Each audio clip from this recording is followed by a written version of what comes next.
Inversiones por el camino. Presenta Piedras fundamentales para el éxito y la felicidad. La práctica transformadora de James Allen.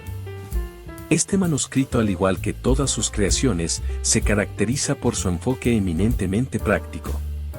Allen nunca se dedicó a escribir teorías, simplemente por escribir, ni para agregar otro libro a su extensa colección.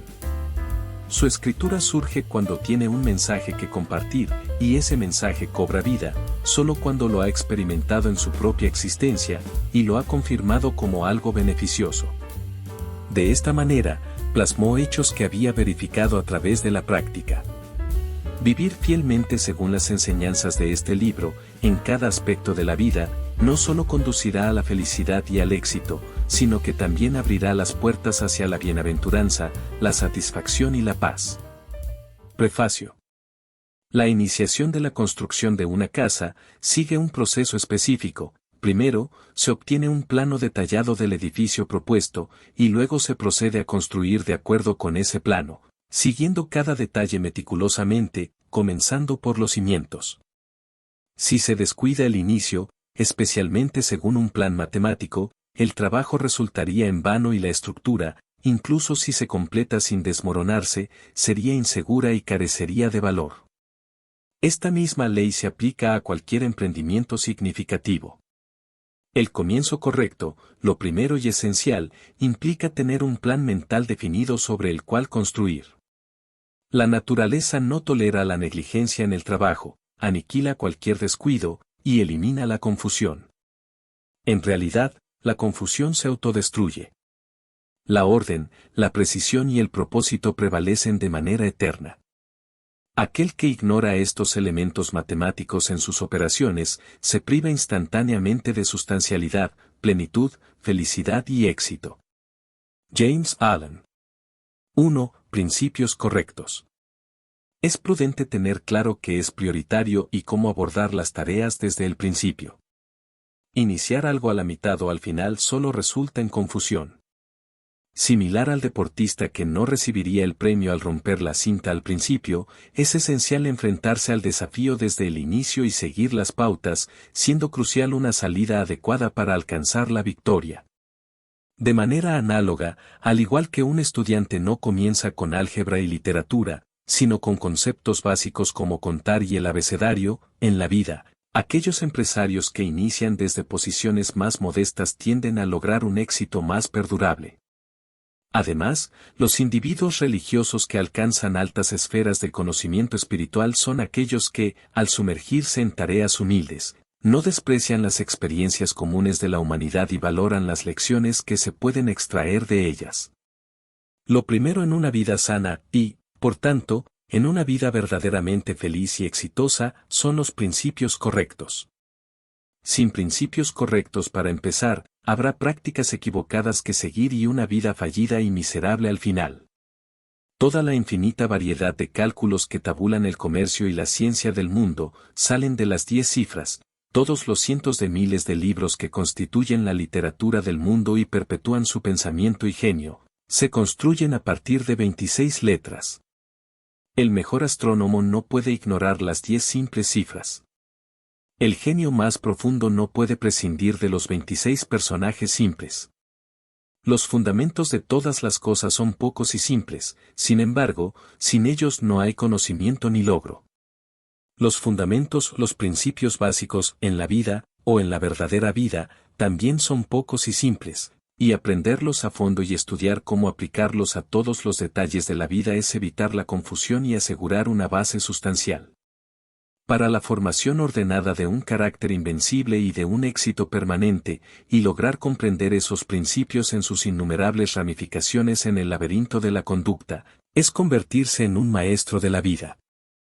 Los primeros principios en la vida son principios de conducta. Nombrarlos es fácil. Como meras palabras, están en boca de todos los hombres, pero como fuentes fijas de acción, que no admiten compromiso alguno, pocos las han aprendido. En esta breve charla abordaré solo 5 de estos principios. Estos 5 se encuentran entre los principios fundamentales de la vida más simples, pero son los que más se acercan a la vida cotidiana, porque afectan al artesano, al hombre de negocios, al cabeza de familia y al ciudadano en todos los aspectos. No se puede prescindir de ninguno de ellos sino a un costo severo, y aquel que se perfeccione en su aplicación se elevará por encima de muchos de los problemas y fracasos de la vida, y llegará a estos manantiales y corrientes de pensamiento que fluyen armoniosamente hacia las regiones de éxito duradero.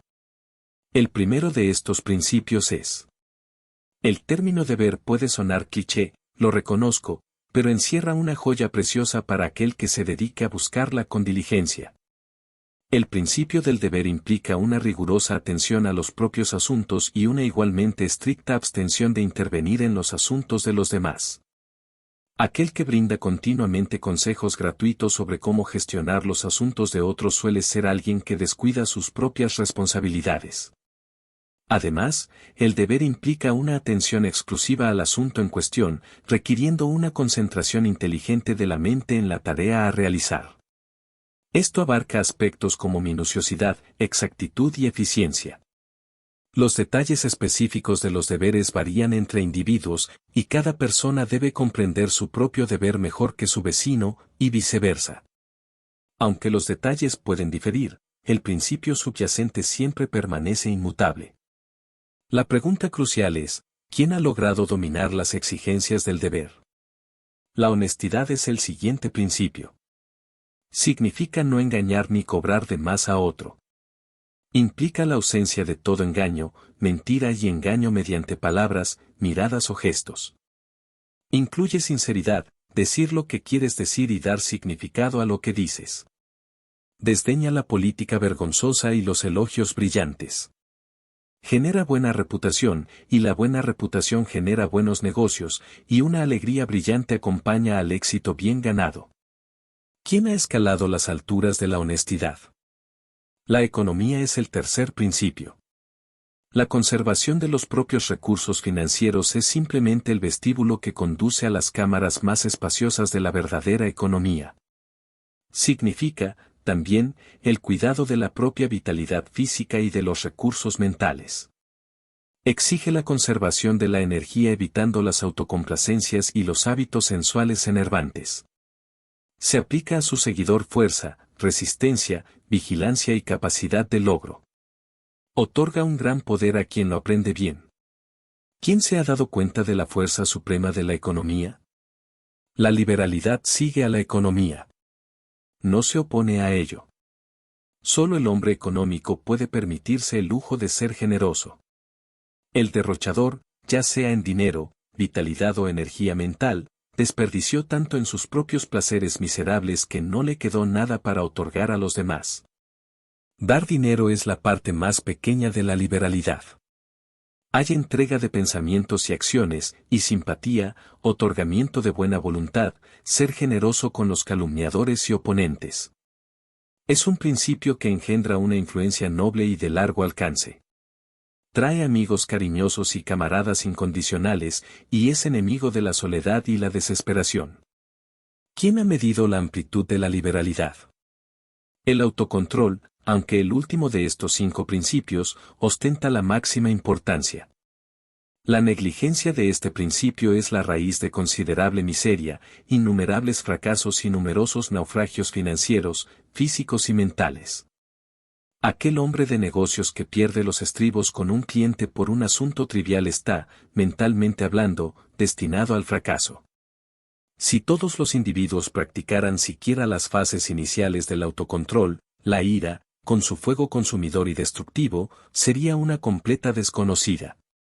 Las lecciones de paciencia, pureza, gentileza, bondad y firmeza, encapsuladas en el principio del autocontrol, son asimiladas gradualmente por los individuos. No obstante, hasta que estas lecciones no sean aprendidas en su verdadera esencia, el carácter y el éxito de una persona son inciertos e inseguros. ¿Dónde se encuentra aquel individuo que ha perfeccionado el dominio de sí mismo? Allá donde esté, es verdaderamente un maestro. Los 5 principios son 5 prácticas, 5 caminos hacia el logro y 5 fuentes de conocimiento. Es un viejo dicho y una buena regla que la práctica hace la perfección, y quien quiera hacer suya la sabiduría inherente a esos principios, no debe simplemente tenerlos en los labios, sino que deben estar establecidos en su corazón. Para conocerlos y recibir lo que solo ellos pueden aportar, debe realizarlos y repartirlos en sus acciones. 2. Métodos sólidos. Cuando los 5 principios correctos anteriores son verdaderamente comprendidos y puestos en práctica, emergen métodos sólidos. Estos principios correctos se traducen en una acción armoniosa, y el método en la vida desempeña un papel análogo al de la ley en el universo. En todo el cosmos, se observa un ajuste armonioso de las partes, y es esta simetría y armonía lo que revela un cosmos en lugar de un caos. De manera similar, en la vida humana, la distinción entre una vida auténtica y otra falsa, entre una vida con propósito y eficaz y otra carente de propósito y débil, radica en la aplicación de un método. La vida falsa se caracteriza por una amalgama incoherente de pensamientos, pasiones y acciones, mientras que la vida verdadera se presenta como un ajuste ordenado de todas sus partes. Esta diferencia se asemeja a la distinción entre un montón de madera y una máquina eficiente que opera sin problemas. Una maquinaria en perfecto estado no solo es útil, sino también admirable y atractiva. En cambio, cuando sus piezas están desajustadas y se resisten a ser realineadas, su utilidad y atractivo se desvanecen y se descarta como inservible. De manera análoga, una vida meticulosamente ajustada en todas sus facetas para alcanzar la máxima eficiencia no solo es poderosa, sino también excelente y hermosa. Por otro lado, una vida caótica, inconsistente y discordante es una manifestación lamentable de energía malgastada. Si la vida ha de ser verdaderamente vivida, el método debe entrar y regular cada detalle de ella, como entra y regula cada detalle del maravilloso universo del que formamos parte. Una de las diferencias distintivas entre un hombre sabio y un necio es que el sabio presta cuidadosa atención a las cosas más pequeñas, mientras que el necio las pasa por alto o las descuida por completo. La sabiduría consiste en mantener las cosas en sus debidas relaciones, en mantener todas las cosas, tanto las más pequeñas como las más grandes, en sus lugares y tiempos adecuados. Violar el orden es producir confusión y discordia, y la infelicidad no es más que otro nombre para la discordia. El buen hombre de negocio sabe que el sistema son 3 partes del éxito y que el desorden significa fracaso. El hombre sabio sabe que una vida disciplinada y metódica son 3 partes de la felicidad, y que la relajación significa miseria. ¿Qué es un tonto sino alguien que piensa descuidadamente, actúa precipitadamente y vive libremente? ¿Qué es un hombre sabio sino aquel que piensa cuidadosamente, actúa con calma y vive con coherencia? El verdadero método no termina con el arreglo ordenado de las cosas materiales y las relaciones externas de la vida, esto es solo su comienzo, entra en el ajuste de la mente, la disciplina de las pasiones, la eliminación y elección de las palabras en el habla, la disposición lógica de los pensamientos y la selección de las acciones correctas. Para lograr una vida sana, exitosa y dulce mediante la aplicación de métodos sólidos, uno debe comenzar, no por descuidar las pequeñas cosas cotidianas, sino por prestarles atención asidua. Por tanto, la hora del levantamiento es importante y su regularidad, significativa, como también lo son el momento de retirarse a descansar y el número de horas que se dedican a dormir. Entre la regularidad e irregularidad de las comidas y el cuidado y descuido con que se comen, está toda la diferencia entre una buena y una mala digestión, con todo lo que esto implica, y un estado de ánimo irritable o confortable, con su séquito de buenas cosas o malas consecuencias, porque la vinculación a estos horarios y formas de comer son cuestiones de importancia tanto fisiológica como psicológica. La debida división de las horas para los negocios y el juego, sin confundirlos, el encaje ordenado de todos los detalles de los propios asuntos, los momentos de soledad, de pensamiento silencioso y de acción efectiva, de comida y de abstinencia, todas estas cosas tienen su lugar legítimo en la vida de aquel cuya rueda diaria debe proceder con el mínimo grado de fricción, quien debe aprovechar al máximo la utilidad, la influencia y la alegría de la vida. Sin embargo, todo esto marca el inicio de un método integral que abraza la totalidad de la vida y del ser. Cuando este orden sutil y coherencia lógica se expanden a las palabras y acciones, a los pensamientos y deseos, la sabiduría emerge de la locura y el poder sublime surge de la debilidad. Al organizar su mente de manera que genere una armonía operativa entre todas sus partes, el individuo alcanza la más elevada sabiduría, eficiencia y felicidad. Este estado final es el objetivo, y aquel que aspire a alcanzarlo debe iniciar desde el principio. Debe sistematizar, hacer lógicos y pulir los detalles más pequeños de su vida, avanzando gradualmente hacia la consumada realización. Cada paso, no obstante, generará su propia medida única de fuerza y alegría. En resumen, el método engendra esa suavidad que acompaña a la fuerza y la eficacia. La disciplina, aplicada a la mente, da origen a una calma que acompaña al poder y la felicidad. El método opera conforme a reglas, la disciplina es vivir de acuerdo con esas reglas. No obstante, trabajar y vivir no están disociados, son simplemente dos facetas del carácter y de la vida. Por tanto, sed ordenados en el trabajo, sea preciso en el habla, sea lógico en el pensamiento. Entre estos y el descuido, la inexactitud y la confusión, está la diferencia entre el éxito y el fracaso, la música y la discordia, la felicidad y la miseria. La adopción de métodos sanos de trabajar, actuar, pensar, en una palabra, de vivir, es la base más segura para una buena salud, un buen éxito y una buena paz mental. Se descubrirá que los cimientos de métodos incorrectos son inestables y producen miedo e inquietud incluso cuando parecen tener éxito, y cuando llega el momento de su fracaso, son verdaderamente dolorosos. 3. Acciones verdaderas. Al seguir los principios y métodos correctos, se generan acciones auténticas.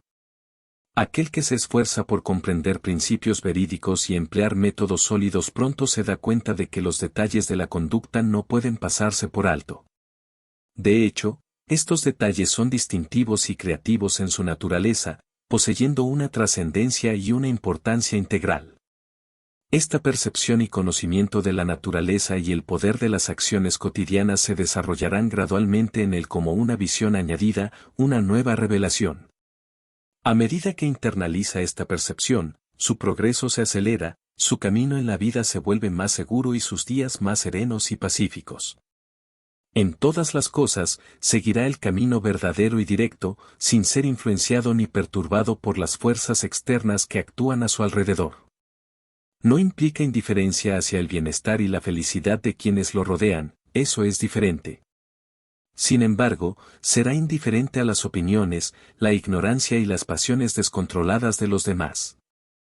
Por acciones auténticas se entiende actuar correctamente hacia los demás, y aquel que hace el bien comprende que las acciones en concordancia con la verdad contribuyen a la felicidad de quienes lo rodean.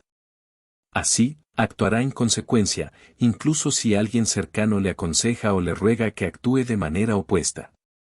Las acciones verdaderas pueden distinguirse fácilmente de las falsas por todos aquellos que deseen distinguirlas para poder evitar las acciones falsas y adoptar las verdaderas. Así como en el mundo material distinguimos las cosas por su forma, color, tamaño, etc., eligiendo aquellas que necesitamos y dejando de lado aquellas que no nos son útiles, así en el mundo espiritual de las obras podemos distinguir entre los que son malos y los que son buenos por su naturaleza, su objetivo y su efecto y puede elegir y adoptar los que son buenos e ignorar los que son malos. En todas las formas de progreso, evitar lo malo siempre precede a la aceptación y el conocimiento de lo bueno, del mismo modo que un niño en la escuela aprende a hacer bien sus lecciones habiéndole señalado repetidamente cómo las ha hecho mal. Si uno no sabe qué está mal y cómo evitarlo, ¿cómo puede saber qué está bien y cómo practicarlo? Las acciones malas o falsas son aquellas que surgen de la consideración únicamente de la propia felicidad e ignoran la felicidad de los demás, que surgen de violentas perturbaciones mentales y deseos ilícitos, o que exigen ocultamiento para evitar complicaciones indeseables. Las acciones buenas o verdaderas son aquellas que surgen de la consideración por los demás, que surgen de una razón tranquila y un pensamiento armonioso enmarcado en principios morales o que no involucrarán a quien las realiza en consecuencias vergonzosas si se exponen a plena luz del día. Quien hace lo correcto evitará aquellos actos de placer y gratificación personal que por su naturaleza traen molestia, dolor o sufrimiento a los demás, sin importar cuán insignificantes puedan parecer esas acciones. Comenzará por desecharlos, obtendrá un conocimiento de lo altruista y verdadero sacrificando primero lo egoísta y falso. Aprenderá a no hablar ni actuar con ira, envidia o resentimiento, sino que estudiará cómo controlar su mente y la devolverá a la calma antes de actuar, y, lo más importante de todo, evitará, como lo haría con beber un veneno mortal, aquellos actos de engaño, doble trato, con el fin de obtener algún beneficio personal o ventaja, y que conducen, tarde o temprano, a exposición y vergüenza para quien los hace. Si un hombre se ve incitado a hacer algo que necesita ocultar y que no defendería legal y francamente si fuera examinado por un testigo, debe saber por eso que es un acto incorrecto y que, por lo tanto, debe abandonarlo sin más consideración del momento. La aplicación de este principio de honestidad y sinceridad de acción también lo conducirá a un camino de consideración en el hacer lo correcto que le permitirá evitar hacer aquellas cosas que lo involucrarían en las prácticas engañosas de otras personas. Antes de firmar papeles, de concertar acuerdos verbales o escritos, o de comprometerse de cualquier modo con otros a petición de estos, especialmente si son extraños, investigará primero la naturaleza del trabajo o empresa, y así, iluminado, sabrá exactamente qué hacer y será plenamente consciente de la importancia de su acción. Para el que hace lo correcto, la irreflexión es un crimen. Miles de acciones realizadas con buenas intenciones tienen consecuencias desastrosas porque son actos de irreflexión, y bien se dice que el camino al infierno está pavimentado de buenas intenciones. El hombre de verdaderas acciones es, sobre todas las cosas, reflexivo. Sed, pues, prudentes como serpientes y sencillos como palomas. El concepto de irreflexión abarca un extenso terreno en el ámbito de los hechos. Solo mediante un aumento en la consideración puede un individuo comprender la naturaleza de las acciones y, por ende, obtener el poder de siempre realizar lo correcto. Un hombre no puede ser reflexivo y actuar de manera insensata al mismo tiempo. La consideración abarca la sabiduría. No es suficiente que una acción sea impulsada por un buen deseo o intención, debe derivar de una consideración reflexiva para ser considerada una acción verdadera. Aquel que aspira a ser perpetuamente feliz en sí mismo y capaz de hacer el bien a los demás debe preocuparse exclusivamente por las acciones auténticas. La excusa de lo hice con la mejor de las intenciones carece de validez para aquel que se involucra irreflexivamente en las malas acciones de otros. La amarga experiencia debería servir como lección para actuar con mayor reflexión en el futuro. Las acciones verdaderas solo pueden surgir de una mente verdadera y, por lo tanto, mientras un hombre aprende a distinguir y elegir entre lo falso y lo verdadero, está corrigiendo y perfeccionando su mente y, por lo tanto, haciéndola más armoniosa y feliz, más eficiente y poderosa. A medida que adquiera el ojo interior para distinguir claramente lo correcto en todos los detalles de la vida, y la fe y el conocimiento para hacerlo, se dará cuenta de que está construyendo la casa de su carácter y de su vida sobre una roca que los vientos del fracaso y las tormentas de la persecución nunca podrán socavar. 4. Habla verdadera. La verdad solo se revela a través de la práctica. La sinceridad es indispensable para alcanzar el conocimiento de la verdad, y el uso de palabras verídicas marca el inicio de toda sinceridad. La auténtica verdad, en su belleza y simplicidad original, implica abandonar todas las acciones falsas y adoptar aquellas que son verdaderas. Por lo tanto, hablar con verdad es uno de los primeros pasos fundamentales en la búsqueda de la verdad. Cualquier forma de falsedad, engaño, calumnia o habla perjudicial debe ser totalmente eliminada antes de que la mente pueda recibir incluso un atisbo de iluminación espiritual. El mentiroso y calumniador se sumerge en la oscuridad, perdiendo la capacidad de discernir entre el bien y el mal. Convencido de que mentir y hablar mal son necesarios y buenos, se envuelve en su propia oscuridad. Aquel que aspira a estudiar cosas superiores debe mirar hacia sí mismo y evitar el autoengaño. Si propaga palabras engañosas o habla maliciosamente de los demás, aún no ha comenzado a estudiar cosas elevadas. Aunque pueda estar inmerso en el estudio de fenómenos metafísicos, milagros o maravillas astrales, y pueda teóricamente explorar la espiritualidad a través de libros, si persiste en el engaño y la calumnia, la vida superior le permanece oculta. Las cosas más elevadas, como la rectitud, sinceridad, pureza y bondad, solo se conocen y se internalizan a través de la práctica constante. No hay otra manera de estudiar, conocer y hacer propias estas virtudes. Mentir y hablar mal pertenecen a las formas más bajas de ignorancia espiritual, y no puede haber iluminación espiritual mientras se practican. Sus padres son el egoísmo y el odio. La calumnia es similar a la mentira, pero es aún más sutil, ya que frecuentemente se asocia con la indignación y, al asumir con mayor éxito la apariencia de verdad, atrapa a muchos que no dirían una mentira deliberada. Porque hay dos lados de la calumnia, el hacerla repetir, y el escucharla y actuar en consecuencia. El calumniador sería impotente sin alguien que lo escuche. Las malas palabras requieren un oído receptivo al mal en el que pueden caer, antes de que puedan florecer. Por lo tanto, el que escucha a un calumniador, el que lo cree y se deja influenciar contra la persona cuyo carácter y reputación son difamados, está en la misma posición que el que formuló o repitió el mal informe. El que habla mal es un calumniador positivo, el que escucha mal es un calumniador pasivo. Los dos cooperan en la propagación del mal. La calumnia es un vicio común, oscuro y mortal. Una mala noticia comienza en la ignorancia y sigue su camino ciego en la oscuridad. Generalmente surge a partir de un malentendido. Alguien se siente maltratado y, lleno de indignación y resentimiento, se desahoga ante sus amigos y ante los demás con un lenguaje vehemente, exagerando la enormidad de la supuesta ofensa a causa del sentimiento de injuria que lo posee. Es escuchado y compadecido, los oyentes, sin escuchar la versión de la otra persona sobre lo que ha sucedido, y sin otra prueba que las palabras violentas de un hombre o una mujer enojados, se vuelven fríos en su actitud hacia la persona contra la que se habla y repiten a los demás lo que han sido dicho, y como tal repetición es siempre más o menos inexacta, pronto pasa de boca en boca un informe distorsionado y totalmente falso. Debido a que la calumnia es un vicio tan común, puede provocar el sufrimiento y el daño que causa.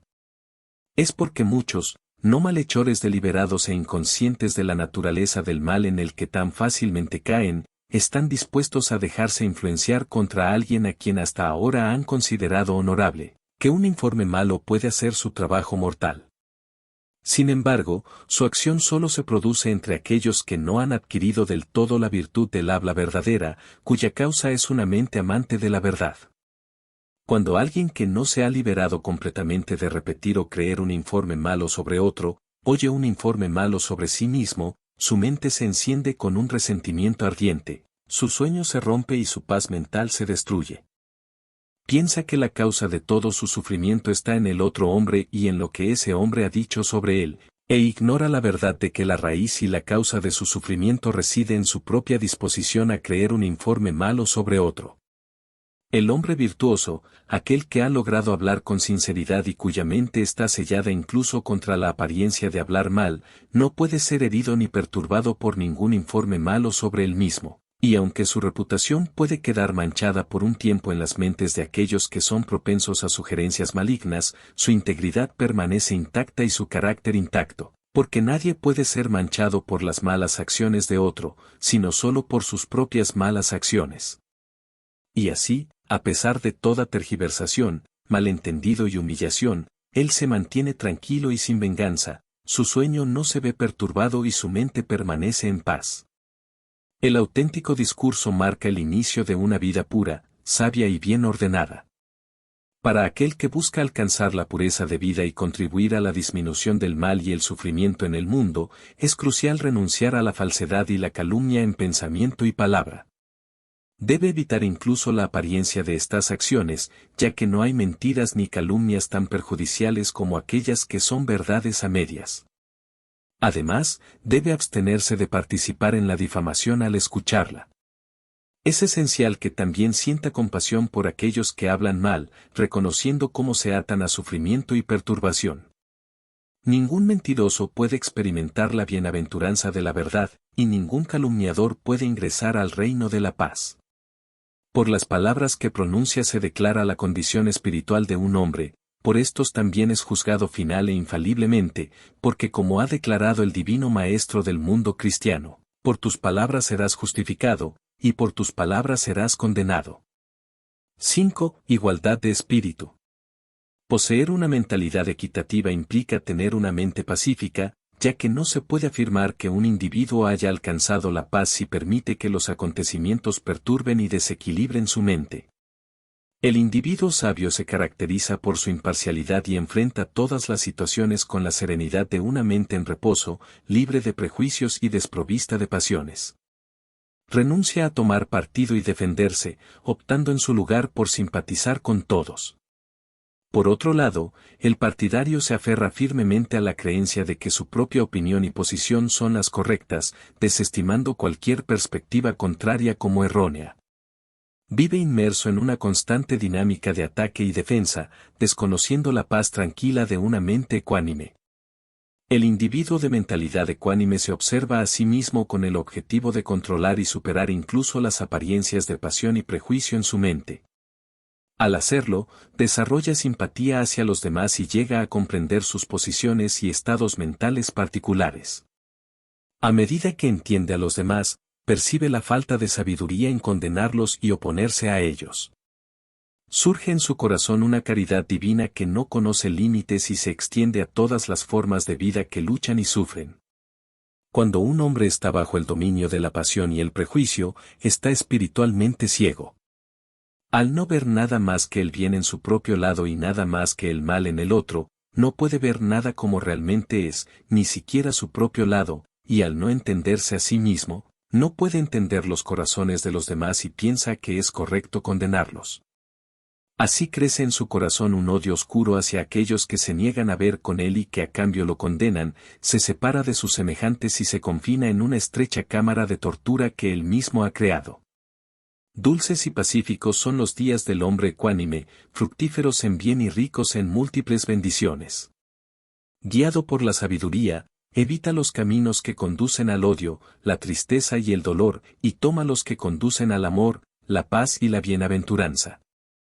Los acontecimientos de la vida no le preocupan, ni se lamenta por aquellas cosas que la humanidad considera dolorosas, pero que deben sucederle a todos los hombres en el curso ordinario de la naturaleza. No se siente eufórico por el éxito ni abatido por el fracaso. Ve los acontecimientos de su vida ordenados en sus debidas proporciones y no encuentra lugar para deseos egoístas o vanos arrepentimientos, para vanas anticipaciones y decepciones infantiles. ¿Y cómo se adquiere esta ecuanimidad, este bendito estado de ánimo y de vida? Solo superándose a uno mismo, solo purificando el propio corazón, porque la purificación del corazón conduce a la comprensión imparcial, la comprensión imparcial conduce a la ecuanimidad y la ecuanimidad conduce a la paz. El hombre impuro es arrastrado impotente por las olas de la pasión, el hombre puro se guía hacia el puerto del descanso. El tonto dice, tengo una opinión, el sabio se ocupa de sus asuntos. 6. Buenos resultados. Una parte significativa de los eventos de la vida se despliega sin elección directa de nuestra parte, y comúnmente se percibe que tales acontecimientos carecen de relación con nuestra voluntad o carácter, considerándolos como eventos fortuitos, como si ocurrieran sin causa. Se habla de alguien como afortunado y a otro como desafortunado, sugiriendo que cada uno ha recibido algo que no ganó ni provocó. Sin embargo, una reflexión más profunda y una comprensión más clara de la vida nos persuaden de que nada sucede sin una causa, y que la causa y el efecto siempre están interconectados en un ajuste y armonía perfectos.